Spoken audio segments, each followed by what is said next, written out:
अगर हम बोल रहे हैं the boys are playing, the boys are playing, देखिए अगर रिटन फॉर्म में लिख रहे हैं ना तो यहाँ द का प्रयोग गलत है, द का प्रयोग नहीं करना चाहिए। बहुत सारे ग्रामेटरियन कहते हैं नहीं सही, स्पोकन फॉर्म में यूज करिए, कोई दिक्कत नहीं है। रिटन फॉर्म में यहाँ पता ही नहीं चल रहा लड़का निश्चित है या अनिश्चित, तो ये प्लुरल है तो इसके पहले तो सामान्यतः द का प्रयोग, ए का प्रयोग, एन का प्रयोग नहीं होगा, क्योंकि रूल यही कहता है सिंगुलर काउंटेबल नाउन के पास साथ होता है। लेकिन ये प्लुरल होने के कारण हम यहाँ द का प्रयोग किया और गलत हो गया, लेकिन यहीं हम द का प्रयोग कर सकते हैं। ऐसे अगर सेंटेंस रहेगा the boys are playing in the field, in the students, यदि आपको आज 5 मिनट है तो टाइम दीजिए। आज 5 मिनट में हम लोग आर्टिकल समाप्त करेंगे। आर्टिकल बहुत ही इंपॉर्टेंट टॉपिक है और आर्टिकल को हम आसानी से और इजी वे में पूरा डीपली तो पढ़ा नहीं सकते हैं, लेकिन ऐसे आप लोग का आज कुछ विशेष ट्रिक बताऊंगा, कुछ विशेष कॉन्सेप्ट बताऊंगा जिससे हम आर्टिकल को समाप्त कर लेते हैं। अब हम लोग जानेंगे आर्टिकल। देखिए आपको पता है आर्टिकल के कितने प्रकार हैं? देखिए आर्टिकल का जो है ना 2 प्रकार है, आर्टिकल का 2 प्रकार है। यहाँ गौर से देखिए, एक है डिफिनिट आर्टिकल और दूसरा है इनडिफिनिट आर्टिकल। यानी आर्टिकल का 2 प्रकार है, एक है डिफिनिट आर्टिकल और दूसरा है इनडिफिनिट आर्टिकल। कोई दिक्कत? अब देखिए डिफिनिट आर्टिकल के अंतर्गत द आता है, द, और इनडिफिनिट आर्टिकल के अंतर्गत ए या एन आता है, ए या एन। ओके, अब यहाँ हम लोग कुछ कॉन्सेप्ट पर चर्चा करेंगे और आपको बताएंगे। देखिए definite article, indefinite article, article का प्रयोग हमेशा याद रखिएगा सिंगुलर काउंटेबल नाउन के साथ होता है। इसमें बस इतना याद रखना है, आर्टिकल चाहे वो द हो या ए हो या एन हो, ये दोनों का प्रयोग सिंगुलर काउंटेबल नाउन के साथ होता है, और वो भी किसके अनुसार? सेंस के अनुसार, अपने आपके जो भाव होगा उसके अनुसार सिंगुलर काउंटेबल नाउन के साथ इन तीनों में से द, ए या एन में से किसी एक का प्रयोग अवश्य करना है। नहीं करेंगे तो आपका सेंटेंस गलत माना जाता है। तो अब हम लोग समझते हैं कैसे इसका प्रयोग करेंगे, और कुछ ऐसे हैं जिसके प्लुरल के साथ भी प्रयोग होता है, तो उसमें भी हम समझते हैं। सबसे पहले कंसेप्ट क्लियर करेंगे हम ए या एन का, और बाद में हम कंसेप्ट क्लियर करेंगे द का। अब देखिए ए एन का हम प्रयोग कहाँ करते हैं, तो एक बात ध्यान रखिएगा, ए का जो हम प्रयोग करते हैं हमेशा consonant sound, consonant sound.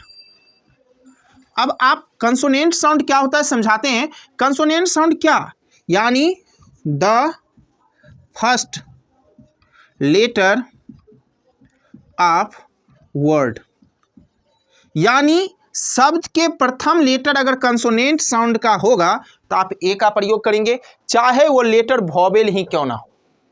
Okay, बचपन में एक कॉन्सेप्ट दिया जाता है ए ई आई ओ यू देखो और एन का यूज कर लो, लेकिन ऐसा कॉन्सेप्ट यहाँ नहीं है। बड़े क्लास में आपको ये कॉन्सेप्ट है consonant sound, the first letter of word, यानी शब्द के पहला अक्षर यदि कंसोनेंट साउंड में हो तो आप ए का प्रयोग करें। जैसे देखिए हम लिख रहे हैं यूनिवर्सिटी, यूनिवर्सिटी, यूनिवर्सिटी। जब हम यूनिवर्सिटी बोलते हैं तो इसका उच्चारण, यू का उच्चारण य से शुरू हो रहा है, और य जो हिंदी वर्णमाला में क्या है?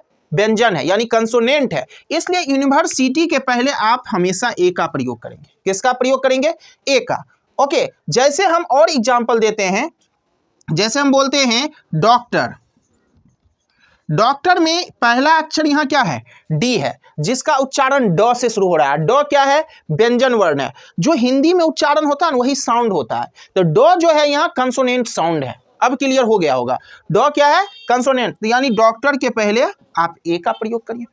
आई होप आप ये समझ गए होंगे कि किसी भी शब्द के पहला लेटर अगर कंसोनेंट साउंड में होगा तो आप ए का प्रयोग करेंगे। लेकिन वहीं पर यह बात भी ध्यान रखना है, एन का प्रयोग वॉवेल साउंड, इसमें हो जाता है वॉवेल साउंड, यानी the first letter of a word, यानी किसी शब्द का पहला अक्षर अगर वॉवेल साउंड में हो तो उसके पीछे एन का प्रयोग होता है।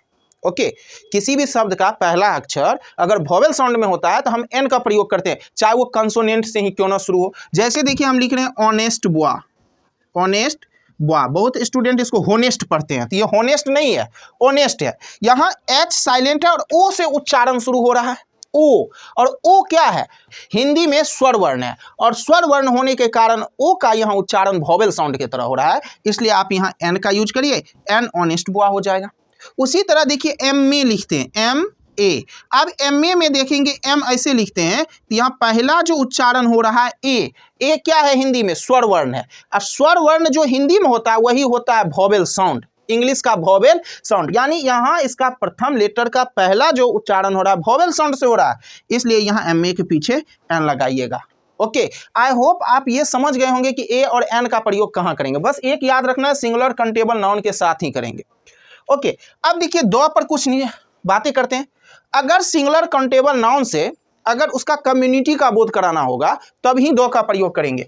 अगर हम बॉय लिख रहे हैं, बॉय देखिए क्या है, सिंगुलर काउंटेबल नाउन है, अगर इसके पीछे अगर हम दो लगा देते हैं, ये सिंगुलर है तो ए एन या दो में से कोई आएगा ही, निश्चित है। बॉय के पीछे आप यहाँ ए भी लगा सकते हैं, लेकिन अगर दो का प्रयोग कर दिए तो इसका मतलब जानते हैं, इसका मतलब ये होगा कि पूरा संसार के लड़के जाति का हम बोध करा रहे हैं।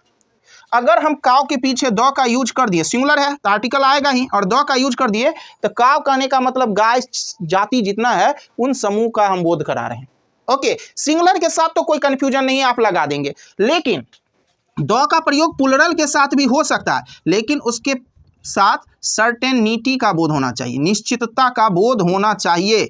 अगर उस नाउन से, नाउन समझ लीजिए ये नाउन, सर्टेनिटी का बोध होगा तो आप प्लुरल हो या सिंगुलर हो, प्लुरल या सिंगुलर कुछ भी होगा, दो का प्रयोग आप करेंगे ही करेंगे। जैसे देखिए अगर हम बोल रहे हैं the boys are playing, the boys are playing, देखिए अगर रिटन फॉर्म में लिख रहे हैं ना तो यहाँ दो का प्रयोग गलत है, दो का प्रयोग नहीं करना चाहिए। बहुत सारे ग्रामेटेरियन कहते हैं नहीं सही, स्पोकन फॉर्म में यूज करिए, कोई दिक्कत नहीं है। रिटन फॉर्म में यहाँ पता ही नहीं चल रहा लड़का निश्चित है या अनिश्चित, तो ये प्लुरल है तो इसके पहले तो सामान्यतः दो का प्रयोग, ए का प्रयोग, एन का प्रयोग नहीं होगा, क्योंकि रूल यही कहता है सिंगुलर काउंटेबल नाउन के पास साथ होता है। लेकिन ये प्लुरल होने के कारण हम यहाँ दो का प्रयोग किया और गलत हो गया, लेकिन यहीं हम दो का प्रयोग कर सकते हैं। ऐसे अगर सेंटेंस रहेगा the boys are playing in the field, in the field.